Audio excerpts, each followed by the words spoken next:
अस्सलाम वालेकुम। आज हम आपको इस्लामी भूख का तवील किस्सा बताएंगे। एक वक्त का जिक्र है जब हज़रत उमर बिन अब्दुलअज़ीज़ खिलाफत के अजीम मकाम पर फाइज थे।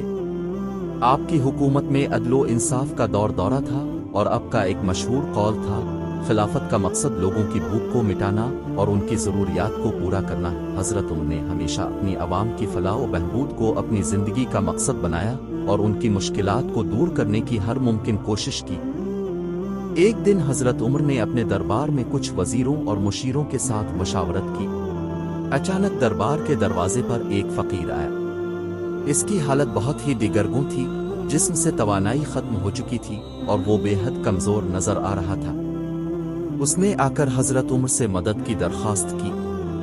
हज़रत उमर ने फ़कीर से कहा, तुम कौन हो और तुम्हें किस चीज़ की ज़रूरत है?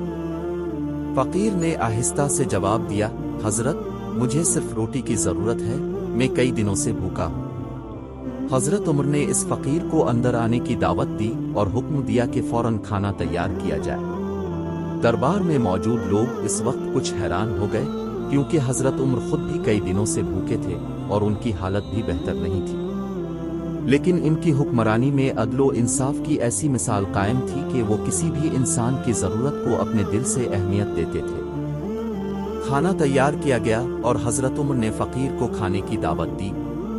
जब फ़कीर खाना खा चुका तो हज़रत उमर ने इससे पूछा, तुम्हारी हालत बहुत ख़राब थी, अब कैसी है? फ़कीर ने शुक्रिया अदा किया और कहा, हज़रत, अब मैं बेहतर महसूस कर रहा हूँ, लेकिन मेरी भूख सिर्फ जिस्मानी नहीं थी बल्कि रूहानी भी थी। हज़रत उमर ने हैरानी से पूछा, रूहानी भूख, ये क्या है? हज़रत उमर ने इस फ़कीर से सवाल किया, तुम्हें क्या लगता है हम किस तरह इस रूहानी भूख को पूरा कर सकते हैं? फ़कीर मुस्कुरा कर बोला, हज़रत, रूह की भूख सिर्फ अल्लाह के ज़िक्र, इसकी इबादत और उसकी रज़ा की कोशिश से ही पूरी हो सकती है। इंसान को अपनी ज़िंदगी का मकसद समझना होगा कि अल्लाह की रज़ा में जीना और उसके रास्ते पर चलना ही हकीकी सुकून और आराम है। हज़रत उमर ने फ़कीर के जवाब पर गौर किया और इस वक्त के बाद से अपने अपने तमाम अमाल में इस बात को मद्देनज़र रखा कि अगर एक हुक्मरान अपनी कौम की जिस्मानी ज़रूरियात को पूरा करता है तो उसका फ़र्ज़ है कि वो उनकी रूहानी भूख को भी दूर करे।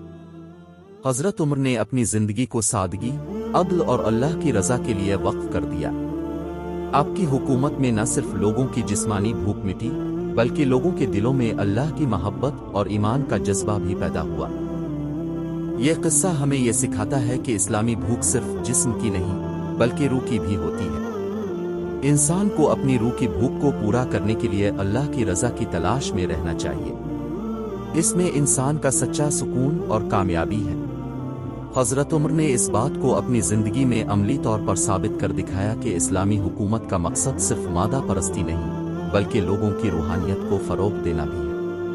ये वाक़या हमें सिखाता है कि हमारी रूह की भूख को पूरा करने के लिए दुनियावी लज्जतों के पीछे ना भागें बल्कि अल्लाह की रज़ा और उसके रास्ते पर चलने की कोशिश करें। यही इस्लामी भूख का हकीकी मफ़हूम है।